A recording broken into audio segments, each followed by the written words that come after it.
दोस्तों आज की इस वीडियो में हम डिस्कस करेंगे डिफेंस सेक्टर के बारे में एंड उसका एक जो प्रोमिनेंट प्लेयर है HAL हिंदुस्तान एरोनॉटिक्स उसके बारे में आज की इस वीडियो में हम चर्चा करेंगे। बेसिकली HAL में जिस तरीके से पिछले कुछ समय में तेजी देखने को मिली है, अब ये तेजी आगे कंटिन्यू रह पाएगी या नहीं रह पाएगी, मेन बात तो यही है आज डिस्कस करने के लिए। क्योंकि रिपोर्ट्स वगैरह भी अगर आप देखोगे तो लगातार जो निकल कर आती हैं डिफेंस के लिए वो अच्छी ही रही है, इसमें भी कोई भी डाउट वाली बात नहीं है। लगातार रिपोर्ट्स तो डिफेंस सेक्टर के लिए काफ़ी अच्छी ही निकल कर आई हैं।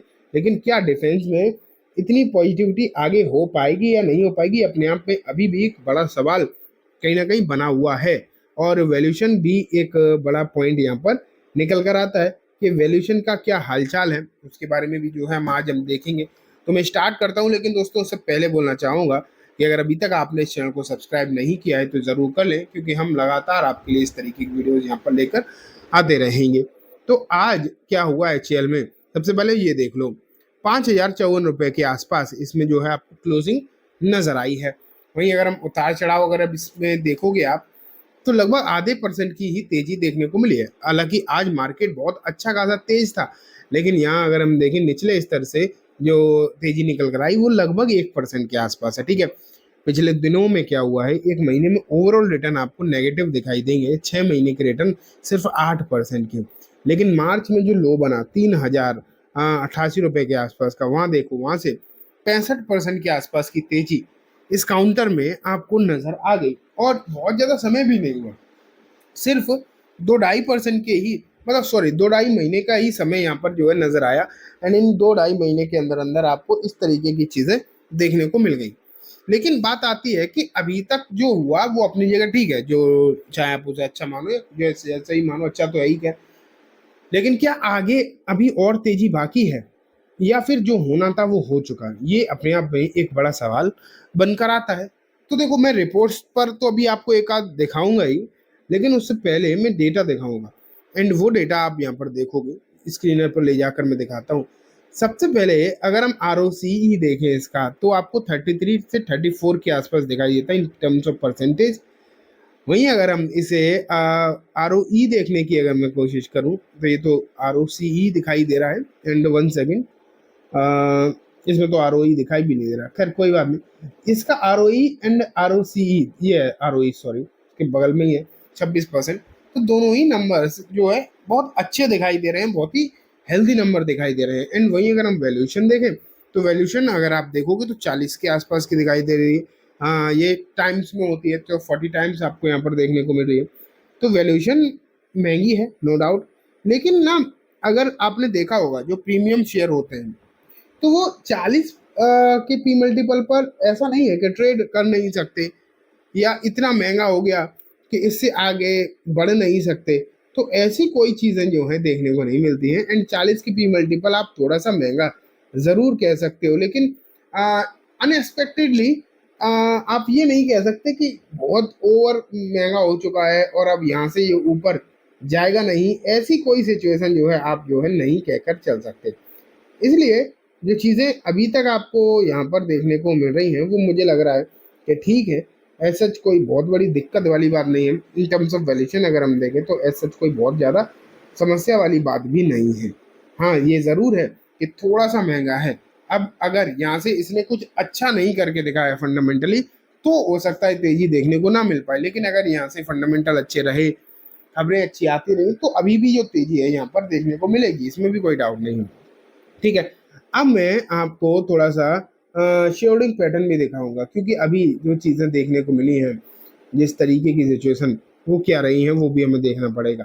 मार्च तक का अगर हम शेयरिंग पैटर्न देखें, तो ये तो छोड़ो सरकारी होल्डिंग है, इसके नीचे अगर हम आए तो FIS की होल्डिंग 12-12.5% है, 12% मान लो। DIS की 8.26 है, तो यहाँ से FIS ने हल्की सी अपनी घटाई थी होल्डिंग, यहाँ DIS ने थोड़ी सी अपनी होल्डिंग बढ़ा दी थी। लेकिन अगर गवर्नमेंट की अलग से होल्डिंग देखें तो वो भी आपको थोड़ी सी बढ़ती हुई ही देखने को मिली थी। एंड पब्लिक होल्डिंग भी मामूली बढ़ी है। तो ओवरऑल अगर हम देखें इसका शेयरिंग पैटर्न भी एक हेल्दी शेयरिंग पैटर्न आपको दिखाई देता है। नंबर्स की अगर बात करी जाए, इस बार के नंबर जो है किस तरीके के आए थे, तो वो भी आप यहाँ पर देख लो, क्वार्टर रिजल्ट में आपको नजर आ जाएगा। 3977 करोड़ का प्रॉफिट आया था। जो कि पिछले क्वार्टर में सिर्फ 1440 करोड़ था। लेकिन अगर हम पिछले साल देखते हैं तो 4309 करोड़ था।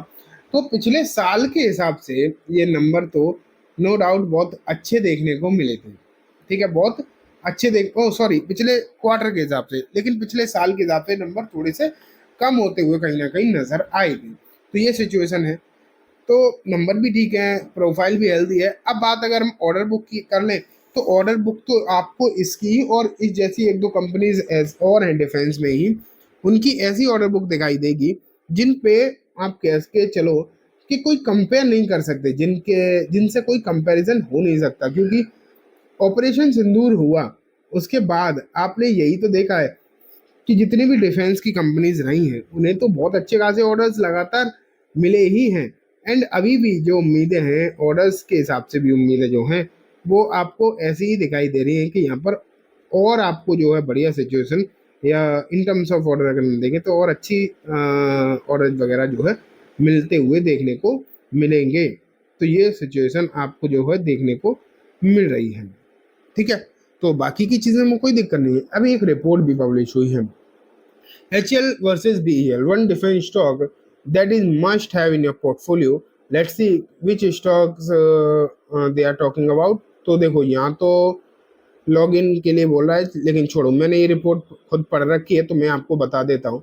यहाँ पर जो है दोनों ही स्टॉक्स के बारे में चर्चा करी गई है, HL के बारे में और BEL के बारे में। एंड दोनों को ही यहाँ ये कहा गया है कि आप खरीदारी करके चल सकते हो, और इन स्टॉक्स को अगर आप खरीदारी करके चलोगे तो आने वाले दिनों में सिचुएशन अच्छी रहेगी। जैसे कि आज BEL की जो प्राइस थी वो 400 रुपये के ऊपर क्लोज हुई, 404 रुपये के आसपास।